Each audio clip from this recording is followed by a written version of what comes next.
Before the final breath left Luna's lips, she summoned every ounce of strength to cradle her phone in trembling hands and record the voice message that would send shockwaves rippling through the very core of the Spencer dynasty, a whispered confession of deception and vengeance, of tampered lab reports and orchestrated calamity, delivered with the same fragile resolve that had driven her to the brink of death.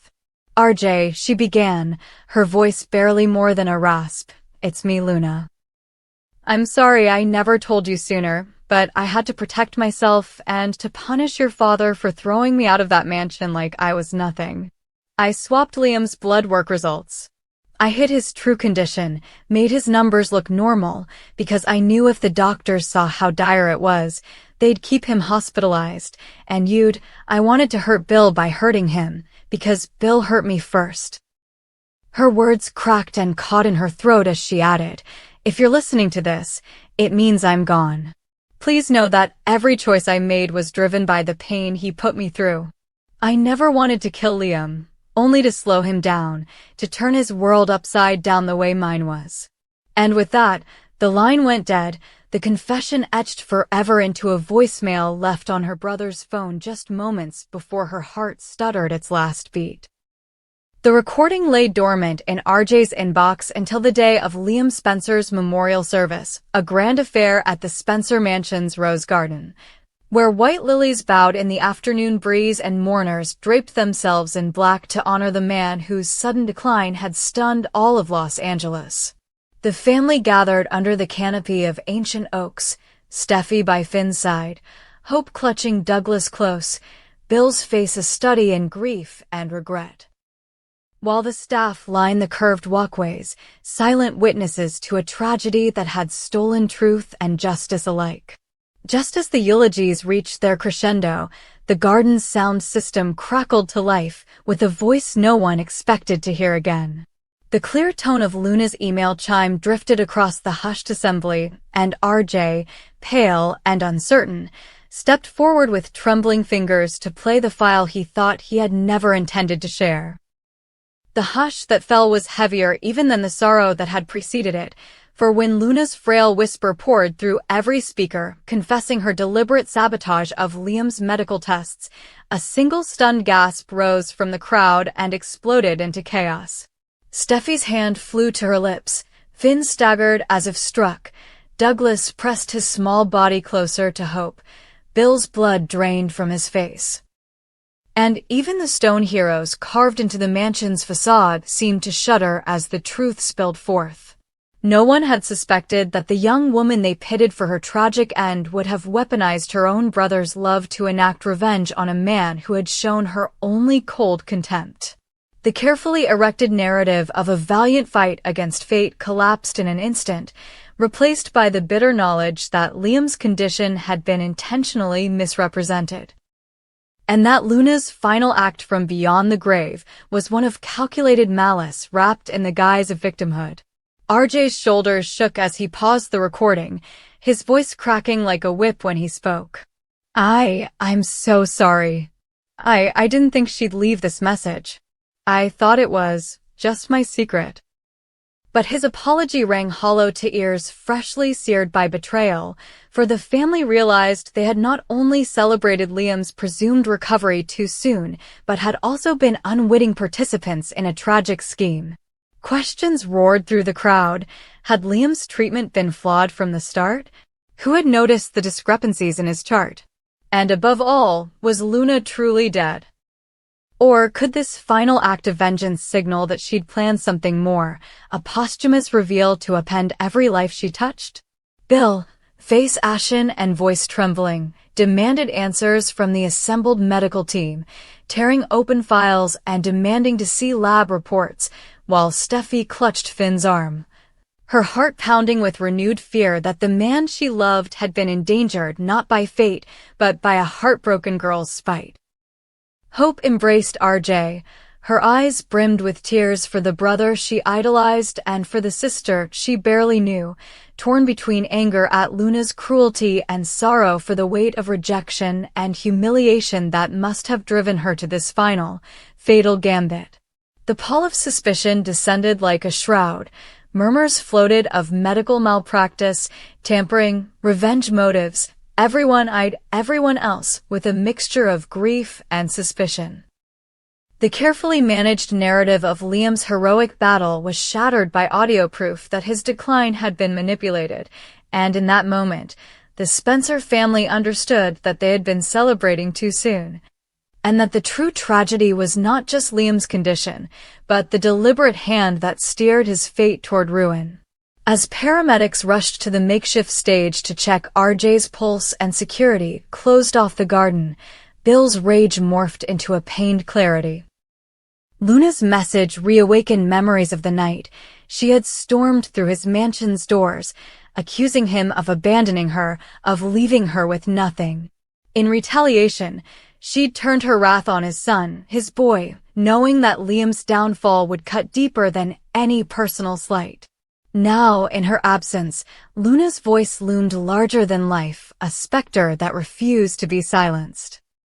Finn, torn between grief for the sister, he never allowed himself to fully pity and fury at the collateral damage she had wrought, squared his shoulders and announced he would lead a full investigation into every test result, every consultation, and every moment Luna had spent in proximity to Liam's care. Steffi, her own heart fractured by a love tested to its limits, vowed to stand by him, to aid in uncovering the truth that had been buried by pain and pride. As the family members dispersed, each consumed by the heavy burden of betrayal, they realized that Luna's record, her final confession, had altered the course of their lives in ways they could never have foreseen. In the days that followed, the Spencer mansion buzzed with legal consultations, medical inquiries, and whispered rendezvous between Bill and Lee Finnegan's staff, who had treated Liam during his decline. Hospital halls echoed with the rustle of subpoenas and the echo of footsteps chasing down missing data. Meanwhile, RJ retreated into solitude, guilt and grief warring within him as he grappled with the knowledge that his sister's gift of truth had come at the cost of his own innocence, and that he would forever carry the weight of a betrayal that had cost a man his health. For Bill, the realization that his callous rejection of Luna had set these events in motion was a blow more devastating than any tabloid scandal. It was proof that neglect, even unintentional, could metastasize into vengeance and tragedy. On the other side of town, secret meetings took place between Spencer attorneys and Forrester physicians, convened to sift through Luna's tampered reports and piece together the true timeline of Liam's demise. Whispers in Los Angeles tabloids speculated on lawsuits, criminal charges, media exposés. Everyone wanted a slice of the story that began with a voicemail from beyond the grave. And through it all, the question burned brighter than any headline. If Luna could orchestrate such destruction from her deathbed, what other secrets lay hidden in the shadows of this fractured family? But amid the whirlwind of suspicion and recrimination, a single truth emerged. The Spencer family had indeed celebrated too soon, and their premature relief had blinded them to the silent hand that guided Liam's decline. Now, as mourners turned investigators, as siblings turned detectives, and as lovers turned allies, they prepared to comb through every fragment of evidence, every pixel of security footage, every line of lab data, determined to uncover the full extent of Luna's betrayal, and to ensure that her final act of revenge would not simply vanish into silence, but stand as a testament to the dangers of scorned hearts and unchecked impulses.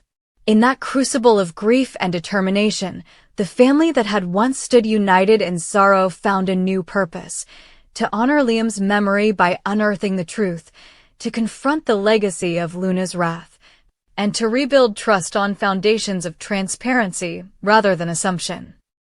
And as the sun set on the Spencer estate, its golden rays catching on the tear-streaked faces of those left behind, one thing was clear: Luna's final recording had unleashed a storm that would reshape every bond, every alliance, and every secret in the sprawling tapestry of the bold and the beautiful, and no soul would emerge unchanged. The aftermath of Luna's fateful confession and the shattering revelation at the Spencer Rose Garden cast a long, dark shadow over all their lives, and when the echoes of that voicemail finally faded, a grim determination took hold. They would pursue every shred of evidence, leave no file unexamined, and extract the truth from the wreckage of deceit. In the days that followed, Bill Spencer, his customary swagger replaced by a haunted caution, shut down his office for a full morning to convene with top legal counsel, demanding a forensic audit of every single lab result from Liam's hospitalization. Bound by privilege, the Spencer attorneys set into motion a battle plan that would shield their patriarch from criminal exposure even as it probed the full extent of Luna's sabotage. Files were confiscated, sealed envelopes exchanged hands in hushed corners of Los Angeles Memorial's records room, and investigators combed through security cameras for footage of Luna creeping past nurses' stations, pausing outside medication cabinets, her small frame silhouetted against sterile halls as she bent steel-nerved to manipulate life and death data. Meanwhile, Finn Finnegan, haunted by his mother's sacrifice and appalled by his sister's final act of vengeance, found himself torn between anger and grief. He spent long nights prowling the empty corridors of Forrester Creations, cradling his father's old trumpet and replaying in his mind snippets of Luna's laugh from happier days, wondering where the road had split irreparably from innocence to ruin. Steffi, sensing his inner turmoil, refused to let him face the storm alone. She moved into the guest house behind the Finnegan residence, the walls still scented with Sheila's rosewater perfume, and each evening they pored over charts and doctor's notes by the pool's blue glow, determined to validate every test Luna had touched, every result she'd flipped with that poisonous intent. They summoned Lee Finnegan to join their impromptu war room, her expertise as a surgeon invaluable in deciphering medical minutiae, and together the three of them traced the path of Luna's deception, spotting anomalies in white blood cell counts, red flags in electrolyte panels, and a pattern of missing timestamps that pointed unerringly to the young woman whose voice still haunted their nightmares. But while the Finnegans and the Spencers warred over truth, RJ retreated into silence. Consumed by guilt, he locked himself away in his childhood bedroom at the mansion. Surrounded by framed photos of happier times, Luna perched on his shoulders at the county fair, a mischievous grin splitting her face. The two of them building snowmen in the Spencer backyard as toddlers, his sister's triumphant grin when he graduated high school. Now each image felt like a knife twisting deeper. He refused every call, hid his phone, and found solace only in his sketchbook, drawing black ink portraits of a face he could no longer recognize. It was Hope Logan who finally breached his defenses. Arriving with cups of tea and the first spring flowers, peach tulips, Luna's favorite, Hope sat with him in the silent hush of his room and gently forced him to speak. What had driven Luna to such extremes? What resentment did she nurture toward his father? As RJ wept, acknowledging that Luna's rage had festered for months, bitter at her mother's rejection, furious at Bill's stonewalling, terrified of being powerless, Hope promised she would keep his secret but implored him to help them untangle Luna's motives before the investigation swept him into its undertow. Renewed by Hope's compassion, RJ agreed to cooperate. He unlocked his phone and shared the full transcript of Luna's voicemails. Her earlier messages to him, hinting at her scheme, her notes of apology, and the chilling precision with which she'd planned her ultimate act of revenge. His testimony would be critical, Bill's lawyers conceded, and they arranged for RJ to testify before a grand jury under protective orders, his identity shielded by pseudonyms. But Luna's last message was only the overture. In a stroke of cruel irony, as investigators scoured the mansion's security system for evidence of her unauthorized excursions, they discovered a hidden camera feed pointing toward a side corridor just outside Liam's ICU room. Footage Luna had clearly accessed, using a stolen keycard, to watch her target's every moment of vulnerability. That revelation opened a Pandora's box. Was Luna acting alone, or had she enlisted an accomplice? Suspicion fell on a handful of staff.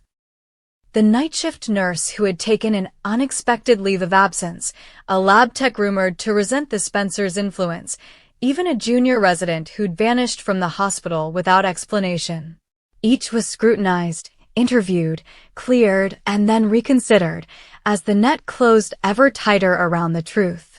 At the same time, in the hushed sanctity of the Spencer Mansion's chapel, memorial services were held for Luna herself.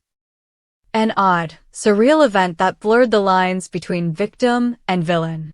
Poppy Nozawa, still unrepentant and now under fire for remaining silent while her daughter schemed, issued a statement through her lawyer.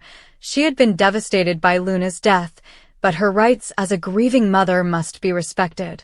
Steffi, wrestling with memories of Luna as both a threat and a child in crisis, offered a terse condolence, while Liam moved from ICU to the comfort of a private suite. Listened behind closed doors as his name was cleared and then sullied anew by the unfolding scandal. The patient himself, ever resilient, surprised everyone by demanding to face RJ in person. When the two brothers met in a sunlit atrium at the hospital, surrounded by ferns and the smell of antiseptic, Liam's voice was steady but charged with pain. "Your sister's revenge nearly killed me, but I don't blame you." RJ, trembling, could only nod, tears carving rivulets down his cheeks. "Then help me set this right," Liam said, reaching across the small folding table to clasp his shoulder. "Testify. Tell them everything." As RJ agreed, solidarity blossomed in the most unlikely alliance. The Spencers and the Finnegans found themselves bound not by social ties or boardroom deals, but by a shared drive to expose the lie Luna had woven, and to ensure that no more lives would be collateral damage in her vendetta. Their collaboration culminated in a dramatic hearing in downtown Los Angeles, where the grand jury impaneled witnesses, including RJ, Hope, Finn, Lee, Steffi, and even Poppy herself, called unwillingly under compulsion. Testimony ranged from steely depositions to bursts of sobbing confessions, each moment escalating the tension until the courtroom felt like a pressure cooker of revelation. Poppy, when pressed about her own knowledge of Luna's plans, maintained that she suspected nothing. A claim met with scorned gasps from the gallery. Under cross-examination, she wavered, her eyes flicking to Luna's empty chair before she clamped shut, refusing to admit even a sliver of maternal instinct. The hearing concluded with the grand jury indicting Luna posthumously for obstruction of justice and medical tampering, sealing her fate as both a cautionary tale and a tragic figure whose final message had unleashed a maelstrom of grief and retribution. Outside the courthouse, cameras swarmed as Bill Spencer and Finn Finnegan emerged side by side, flanked by their partners and legal teams. Bill's voice, gravelly with emotion, declared, "We have come through this darker than any storm we've known, but we will not let malice define us.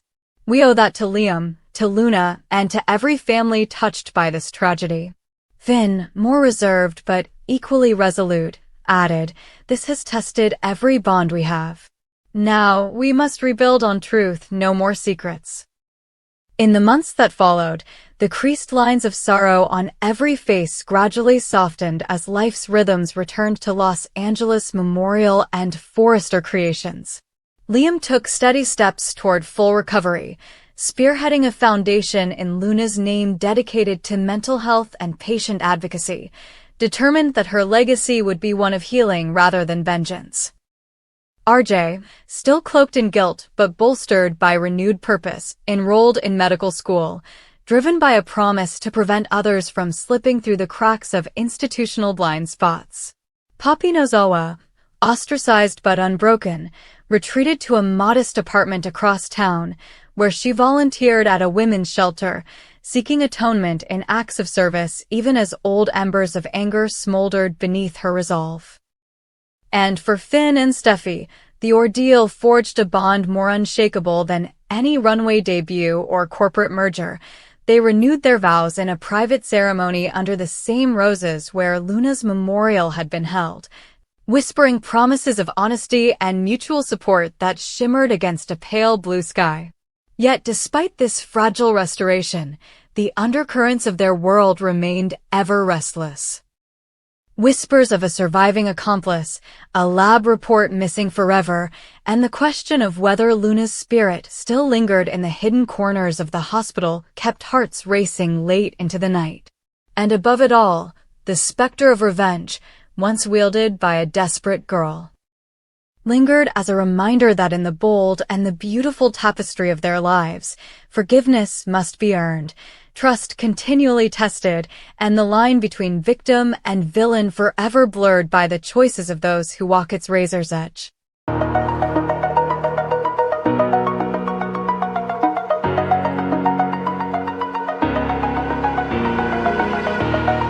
Oh.